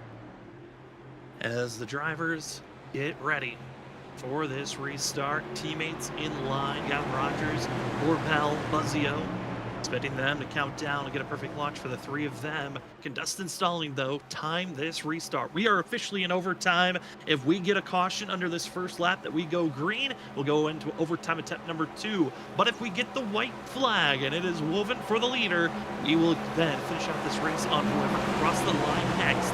Gavin Rogers, Dustin Stalling, who will find themselves in the victory lane, already taking off immediately. The 10's going to have a little bit of a mischief, and it's going to be the 77 already gone. Buzzio trying to make a move and get by his teammate. Stalling makes slight contact with the 2, but it's all Gavin Rogers. 2, almost 3 car lengths ahead. Stalling smashes the wall. Puller almost gets into the wall. It's all the drivers on the inside pulling away. I mean, Stallings went for it in 1 and 2. I mean, he hung it out there high, wide, and handsome to try to make it stick, got up into the outside wall, gives up that second place position to Borbell, and that's exactly, I think, what Rogers wanted to see as they cross the lines. And white flag is out one more time around. This is official. Your freaky fast white flag is in the air. Gavin Rogers, he clinched it back in stage 1. He won the stage 2, and now just has 2 more corners to go to clinch the freaky fast Grand Slam on a championship run. Gavin Rogers, 10 wins for himself, 14 top 5s, 16 top 10s, and now a champion of the BRB Butt Kicker Cup Series. Gavin Rogers will win the Butt Kicker 175 as well, as all the drivers behind scattering, wrecking, but it's the teammates going to finish 1, 2, 4. Stalling splits up the Next Level Motorsports teammates.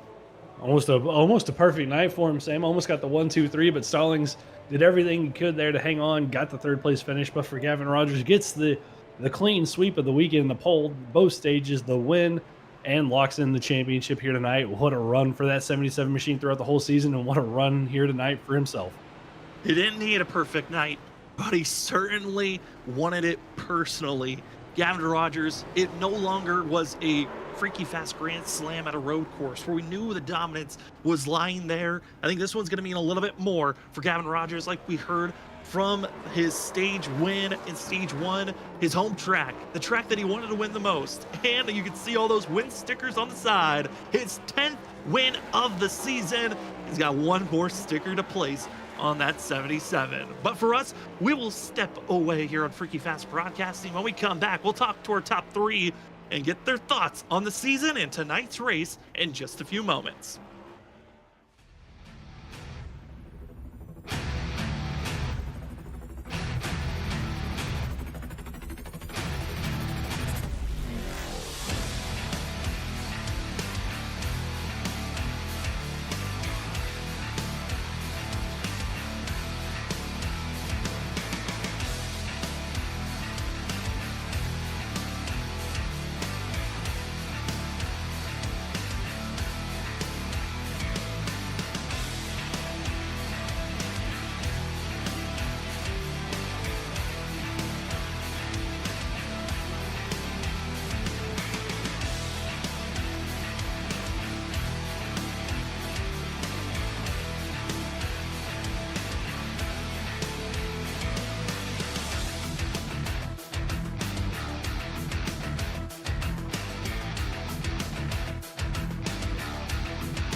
Welcome back, ladies and gentlemen, to Freaky Fast Broadcasting post-race show of the BRB Butt Kicker Cup Series. Season 1 is now in the books, and tonight we get to crown a champion for the first season, and also going to be the winner of tonight's race. It's the 77 of Gavin Rogers. Gavin, congratulations! You are the Season 1 BRB Butt Kicker Cup Series champion. How are you feeling after grabbing the win and now the champion? Thank you, Sam. I'm feeling great. Couldn't have asked for it to finish a better way. Obviously, I believe that was a Grand Slam, if I'm not mistaken. Unfortunately, we were one spot short of another team 1, 2, 3, but we did get a 1, 2, 3 in the standings, so I think that's a little bit better. Man, this is such a great season. Obviously, attendance has kind of been a problem this second half of the season, but aside from that, the drivers that we've had, we've really been able to produce some really good racing, and we couldn't do it without these guys. They're such a huge part to this, and just so glad I could be the champion of this.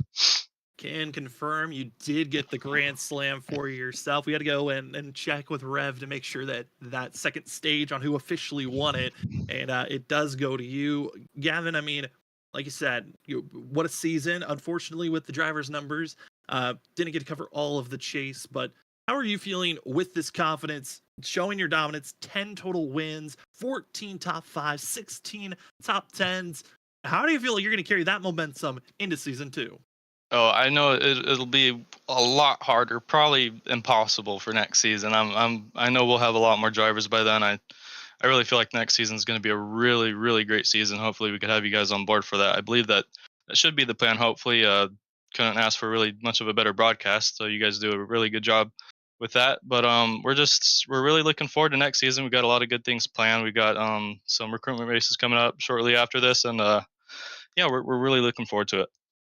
Well, Gavin, congratulations on the win here tonight at your home track and taking the championship gold. Before we let you go, the floor is now yours.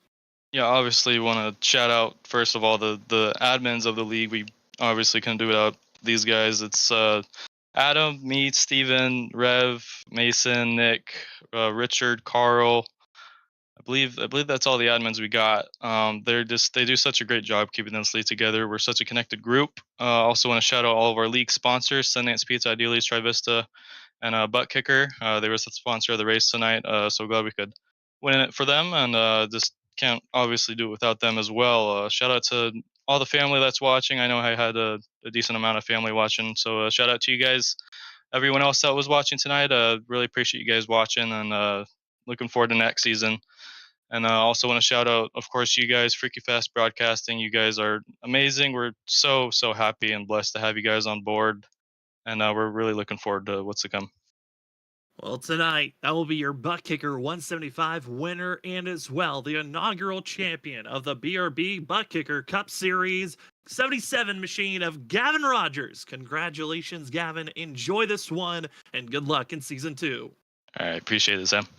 As we move down to second place, to his teammate from the Next Level Motorsports team, we've got Steven Borbell in the 2. Steven, it was pretty much improbable that you were going to get the championship. There were a couple of moments that both Trevor and I were thinking, well, if you want to win the championship, you might have to get a little dirty with it.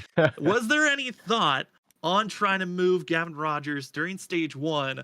Because you knew you had to finish back in last place for there to still be a mathematical chance for yourself and Adam. Did you ever think that maybe I got to move my teammate out of the way and get him out of here and win this stage? Not a chance. It's funny that y'all asked that. We talked about it after that battle that we had at the end of stage 1, and basically just saying, like, I don't have it in me to do that to Gavin or Adam. I mean, if it's someone else, I would have used them up a little bit.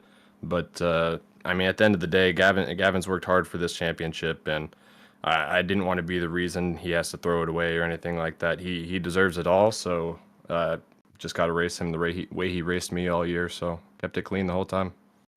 I mean, Steven, you had an incredible run. I know there were some rough patches in the middle, trying to get back into that top 2 position that you were running for majority of the night. How was the car tonight, and what was it like trying to race with the competition on such a tough track? Yeah, I really dislike this track a lot. Statistically, it's my worst track in the sim. So I wasn't looking forward to it from the beginning of the season or even this week. But I basically just came into it that I wanted to race Adam for second in points. And after that first stage, Adam and I had already taken the tires before the stage, and then he was discussing about pitting, and I just decided to go off cycle of everyone else. It didn't pay out for me there initially, and it probably wouldn't have if we went green the whole way. But thankfully the cautions fell, and I could get back the track position that was so hard to gain. Well, Steven, still an incredible season for yourself. Congratulations on a second place finish here tonight. And before we let you go, the floor is now yours. Appreciate it. Just want to give you all a quick shout out for broadcasting us this season. We really appreciate all the effort and hard work y'all put into it. Obviously, shout out to my fiance Addison, all my friends and family who watch and support throughout the season. My teammates Adam and Gavin. Gavin for his championship. That's awesome. Congratulations. Adam, I don't know who's going to finish second in points. It's going to be really, really close, but it was fun battling with y'all this whole season. And big shout out to all the drivers that we got this season. Great racing with y'all. Great meeting y'all, and look forward to next season. Cannot wait to see what next season has. I think if I did the math properly, I believe, Steven, you're going to come away with second in points overall. But yeah, like you said, there's just a couple more factors to watch out for. It's going to be close. Congratulations, though, on a solid finish to this season and being the only driver to finish inside of the top 10 for every single race this season. Oh, awesome. Good deal. Consistency pays off finally. It certainly does. As that will be your second place finisher, Steven Borbell. Congratulations, Steven, and enjoy this finish that you had, and good luck next season. Awesome. Thank y'all so much. As we move from second place, we go down to third, where we've got Dustin Stallings in the 10 machine. Dustin, it's Sam up in the booth. Coming away third place here tonight. Had a couple of up and down moments for yourself, but it's been a rough couple of weeks. How are you feeling coming away with a third place finish here tonight? Oh man, I'm gonna tell you, it kind of feels like a win, to be honest with you. Would have the last couple of weeks played out, and especially how tonight went. Well, Dustin, I know the season's over. The way the points kind of ran down there at the end of this chase, not where you wanted to be placed, but we know you have a lot of speed. What's the confidence level that you can take away from these last couple of races and the pace that you've had heading into season 2? Oh man, I'd probably say my confidence is higher than I anticipated earlier in the season, especially probably within the last, I don't know, 5 weeks or so. I've really started putting in more time to practice and learn the track and figure out what works and what don't. And just some of the guys that I've been working with, we kind of help each other out here and there to kind of help each other improve and find more speed. And it's feeling good. I feel good about next season, that's for sure, especially some news that's going to be coming out probably within the next day or two. We're really excited. Well, we cannot wait to hear what that news is and to see how well you develop as a driver going into next season. Congratulations on a third place finish, Dustin, here tonight. And before we let you go, the floor is now yours for any shout outs. Yes, I'm going to give a shout out to everybody at BRB. They put on a great show and great group of guys. Everybody races really well with each other. I've had an absolute blast. I joined probably 3 or 4 weeks into the season, and Gavin, he's just on a different level, and it feels good to kind of start getting on the same pace as him. I still got to work on some stuff to be on the same pace, and limit some mistakes here and there. But just to even have an opportunity up front, trying to race for the win, feels good. Just give a huge shout out to Adam, Steven, Carl, and Richard, all the admins, even Gavin, everybody from top to bottom here. It's been an absolute blast. I also want to give a shout out to my wife and my little daughter. Definitely want to recognize them. Love them to death. Wouldn't trade anything in the world for them. Want to give a shout out to you guys as well. Y'all do a great job with the broadcast. It's definitely fun to go back and watch and see these races over again. And also want to give a shout out to all the sponsors, Butt Kicker and then Travista, Ideal Lease, Sundown Pizza, all them guys. I'm sure I'm forgetting a couple, but it's really fun. Can't wait for next season. Next season certainly should be a good one. Dustin, congratulations on a top 3 finish here tonight. Enjoy it, and good luck in season 2. Thank you, guys. We'll have your 3rd place finisher in the 10 machine of Dustin Stallings. Great run for himself. And wanting to say a couple of words and also congratulations. We're bringing in 4th place finisher Adam Buzzio up into the booth. Adam, congratulations on 4th place. I know it's not where you want to be if the points line up where we think that it might have you 3rd in points. But Adam, how are you feeling after a very solid season that you had here this season?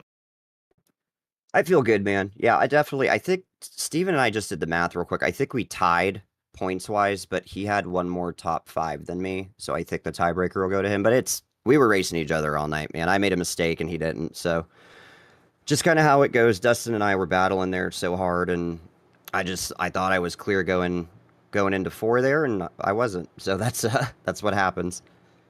Well, Adam, we want to make sure the floor is yours. I know you had a few things that you wanted to share. Also, I want to say congratulations on putting this league together and being one of the main admins of getting your first season of the BRB Cup Series in the books. And it certainly was a pleasure to watch how this league had grown to this point, and excited to see how season 2 is going to come around. Yeah, for sure, man. First of all, thank you guys for coming on board and broadcasting for us. I say it all the time. You guys are second to none when it comes to quality and energy and production value, and we sincerely appreciate you being part of this. Just want to shout out Butt Kicker for being the primary sponsor of the league this season.